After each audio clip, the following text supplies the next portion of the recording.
Hello friends, welcome to my YouTube channel the web education. So friends, এই মুহূর্তে একটা গুরুত্বপূর্ণ আপডেট, সেটা হচ্ছে WB primary TET breaking news সম্বন্ধে।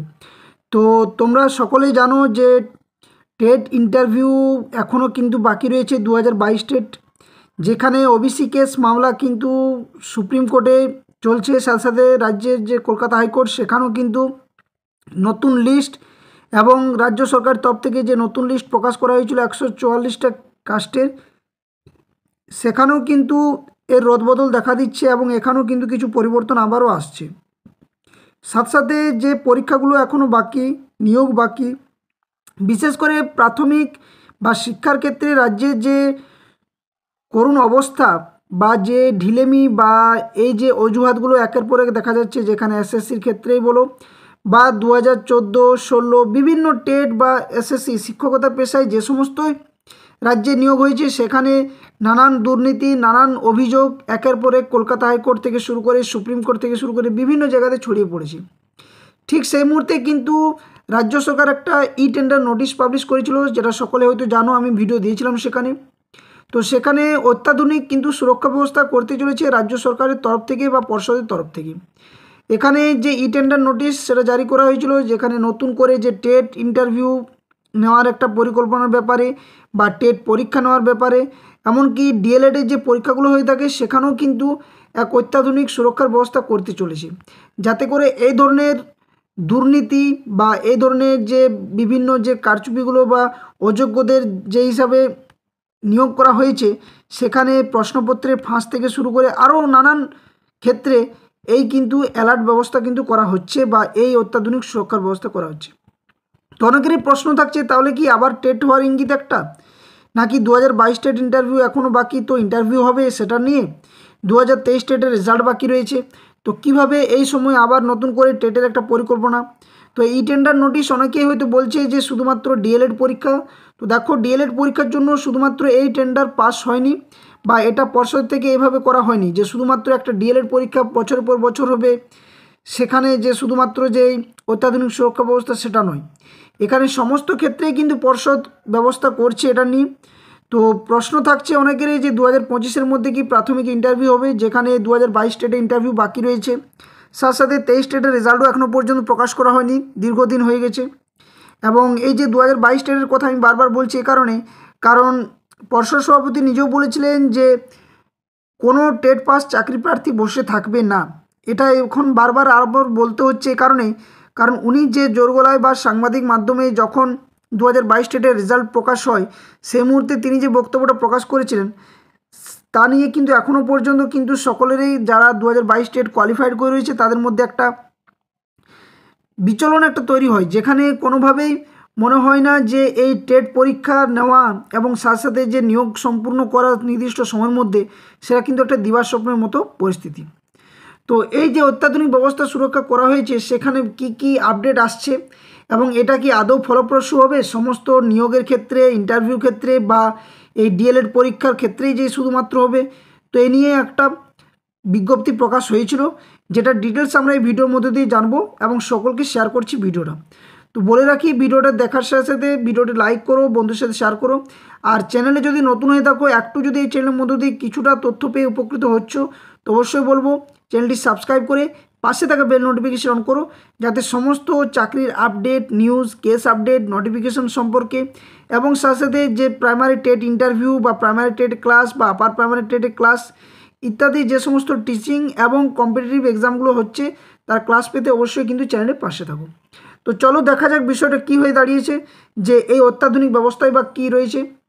তো এখানে যে প্রকাশ করা হয়েছে একটা বিজ্ঞপ্তিতে, সেখানে বলা হয়েছে যে টেট ডিএলএড পরীক্ষায় অত্যাধুনিক সুরক্ষা ব্যবস্থা, প্রশ্নপত্রবাহী গাড়ির দরজা খুললেই কিন্তু অ্যালার্ট।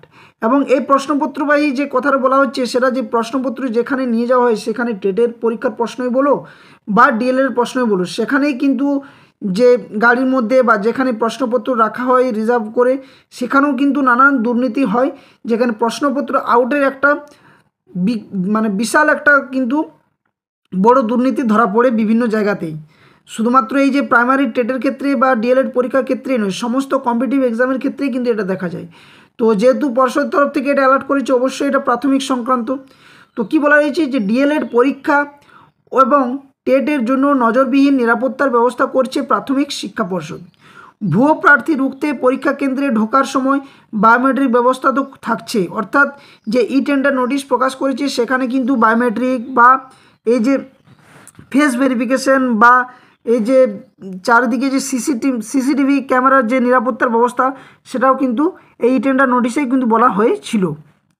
আর কি বলছে না, ডিএলএড পরীক্ষা এবং টেট এর জন্য নজরবিহীন নিরাপত্তার ব্যবস্থা করছে প্রাথমিক শিক্ষা পর্ষদ।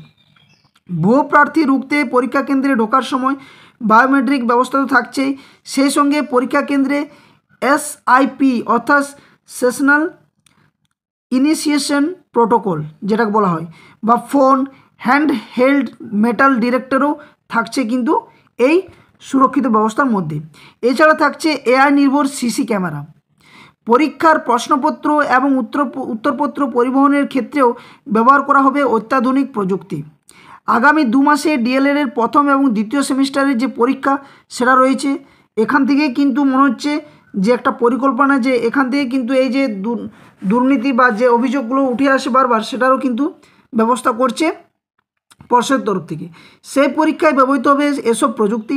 পরীক্ষা কেন্দ্রে মোবাইল ফোন নিষিদ্ধ, তাই বিশেষ ধরনের ফোনের মাধ্যমে পরীক্ষা সংক্রান্ত খবরাখবর দেওয়া যাবে।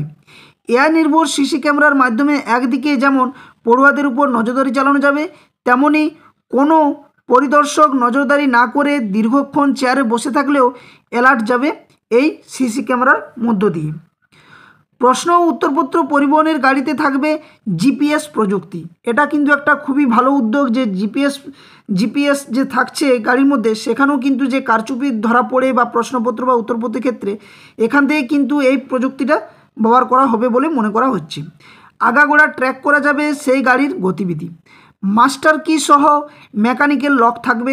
এছাড়াও এমন ব্যবস্থা থাকবে যাতে গাড়ির দরজাগুলোই খোলা হলেই বার্তা যাবে পর্ষদের কাছে।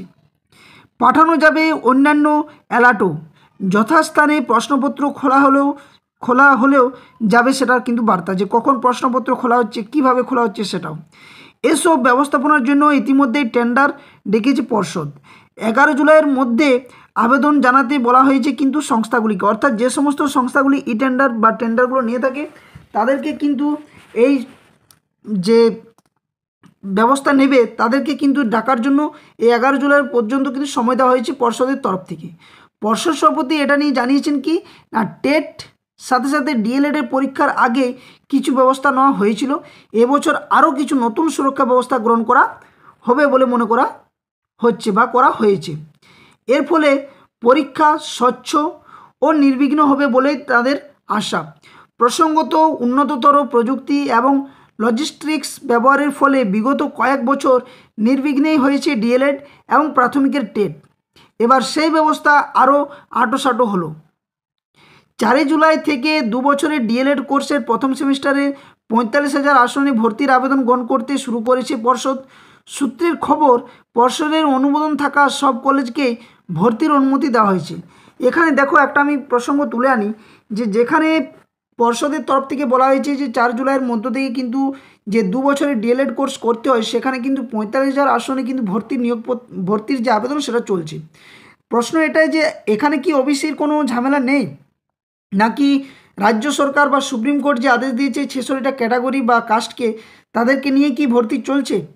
তো অনেক কিন্তু প্রশ্ন থাকছে এবং এই জন্যই ভিডিওটা তৈরি করা, যে আর কত অজুহাত চলবে এভাবে, যেখানে ডিএলএড একটা প্রাথমিক টেটের একটা ধাপ, যেখানে ডিএলএড প্রশিক্ষণ ছাড়া কোনোভাবেই টেটে বসতে পারা যায় না, সেখানে যদি ডিএলএড পরীক্ষা বা ডিএলএডের ভর্তির ক্ষেত্রে যদি ওবিসি ম্যাটার করে না, তাহলে নিয়োগপত্র বা ইন্টারভিউ বা রেজাল্ট পাবলিশ করতে পর্ষদের কোথায় খামতি দেখা দিচ্ছে বা কোথায় বাধা সৃষ্টি হচ্ছে, এটাও কিন্তু অনেকেরই প্রশ্ন জাগছে।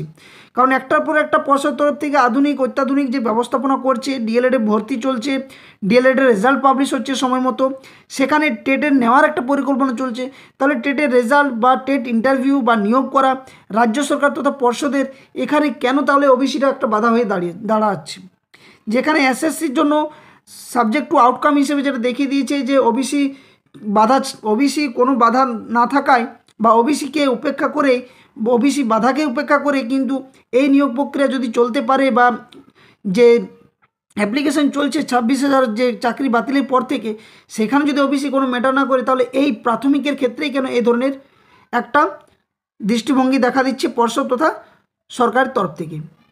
তো এর মধ্যে বেশ কিছু কলেজের স্বীকৃতি কেন্দ্রীয় নিয়ামক সংস্থা এনসিটি বাতিল করেছে, যেখানে এ প্রসঙ্গে পর্ষদের এক আধিকারিক বলেন, অনুমোদন যতক্ষণ আছে আমরা ছাত্র ভর্তি আটকাতে পারি না। অনেক সময় দেখা যায় এনসিটি প্রাথমিকভাবে স্বীকৃতি বাতিল করলেও পরবর্তীতে কোনো অজ্ঞাত কারণে ছাড় দিয়ে দেয়। এখন কলেজগুলিকে আটকানো তারা কোর্টে গিয়ে বলবে যে তারা দ্রুত এনসিটির যোগ্যতা মানের উত্তীর্ণ হয়ে স্বীকৃতি আদায় করে নেবে, তাই তাদের পড়ুয়া ভর্তি করতে দেওয়া হোক। মামলায় জর্জরিত পর্ষদ নতুন করে এই আইনি ঝঞ্ঝাটে পড়তে চাইছে না। অর্থাৎ এই ধরনের বিভিন্ন যে পরিকল্পনা করছে রাজ্য সরকার তথা পর্ষদ, সেটা খুবই ভালো এবং সাধুবাদ বিষয় যে এই ধরনের কাজগুলো করছে, কারণ আগামীতেও শিক্ষক নিয়োগ হবে রাজ্যে, আগামীতেও যাতে দুর্নীতি না ঘটে বা যে সমস্ত ফ্রেশ ভালো ক্যান্ডিডেট যাদের কোনো অযোগ্যতা নেই বা যারা যোগ্যর মধ্য দিয়ে চাকরি করবে, সেখানে অবশ্যই ডিএলএডকে একটা প্রশিক্ষণ যেহেতু শিবির, সেখানে অবশ্যই এই ধরনের সুরক্ষা অত্যাধুনিক ব্যবস্থা করা দরকার, সাথে সাথে টেটেরও অত্যাধুনিক সুরক্ষা ব্যবস্থা করা দরকার। কিন্তু প্রশ্ন বারবার একটাই জাগে যে কেন তাহলে নিয়োগের ক্ষেত্রে এই ধরনের দীর্ঘদিন ধরে উপেক্ষা করতে হচ্ছে চাকরি প্রার্থীদের। তো এটাই ছিল তোমাদের কাছে আপডেট। যদি ভিডিওটি ভালো লেগে থাকে অবশ্যই ভিডিওটি লাইক শেয়ার তো করবেই, সাথে সাথে বলবো চ্যানেলের পাশে থাকো। অবশ্যই সঠিক তথ্য, নোটিফিকেশান, নিউজ আপডেট তোমাদের সামনে শেয়ার করা হয় এবং আশা করছি আগামীতেও কিন্তু এ ধরনের বিভিন্ন সঠিক তথ্য এবং আপডেট নোটিফিকেশানগুলো তোমাদের সামনে শেয়ার করব। তো চ্যানেলটি সাবস্ক্রাইব করবে, পাশে থাকবে এবং পারলে ভিডিওটি লাইক ও বন্ধুর সাথে শেয়ার অবশ্যই করবে। তো সকলে সুস্থ থাকো, ভালো থাকো, জয় হিন্দ।